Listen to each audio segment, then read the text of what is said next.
Alors, ici François Poisson pour Télécart. Je suis au Conseil des maires de la MRC de Bécancour à Gentilly. Je suis avec Julie Pressé, mairesse de Fortierville. On a eu une très bonne nouvelle cette semaine au niveau du service d'urgence. Oui, une excellente nouvelle. Donc, réouverture de 8h à 8h à partir du jeudi 12 octobre. C'est encourageant. Oui, oui, c'est encourageant, là. Vraiment, ça donne espoir. Puis, l'espoir a toujours été là. L'espoir n'est jamais parti, mais ça se concrétise. Donc, c'est un premier pas par en avant. Puis, non, l'objectif ultime, là, c'est de revenir à 8h à minuit.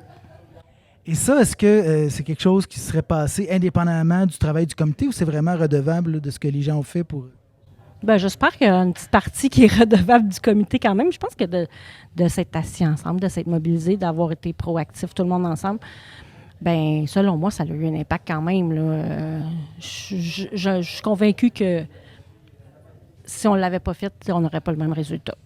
Vous avez démontré ensemble ce que ça représentait pour les citoyens puis l'importance que ça revêtait. Oui, puis de travailler en équipe, de s'en aller tout le monde ensemble dans la même direction, puis de mettre les forces de chacun au profit de l'objectif.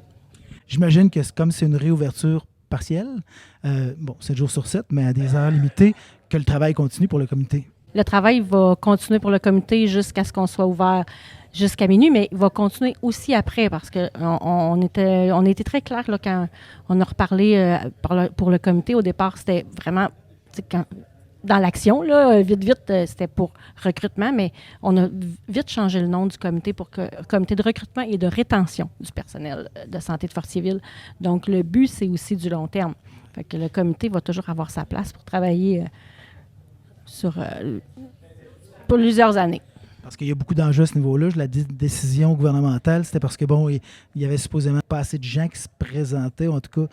Mais là, en plus, il y a un roulement dans le personnel, ou en tout cas, ça... C'était pas tant parce qu'il n'y avait pas assez de gens qui se présentaient. Ça, c'est quand ça a fermé la nuit, mais c'était vraiment aussi un peu à l'interne qui avait fait cette analyse-là, les médecins, parce qu'ils préféraient donner les heures soins qu'il y avait de jour au GMF et à l'urgence que d'être un peu là la nuit puis que finalement, ils ne donnaient pas de soins à personne. Fait que pour eux, être plus efficaces, ça, c'est une chose, mais le reste, ça n'a jamais été parce qu'il y avait un manque d'utilisateurs. Au contraire, le CLSC de Fortierville est très utilisé. C'est vraiment parce qu'il y avait un manque de médecins. Parfait. Donc, la lutte continue. Ça va dans la bonne direction. Oui, la lutte continue. Puis après ça, ça va être le maintien. Merci, Julie Pressé. Merci, François Poisson.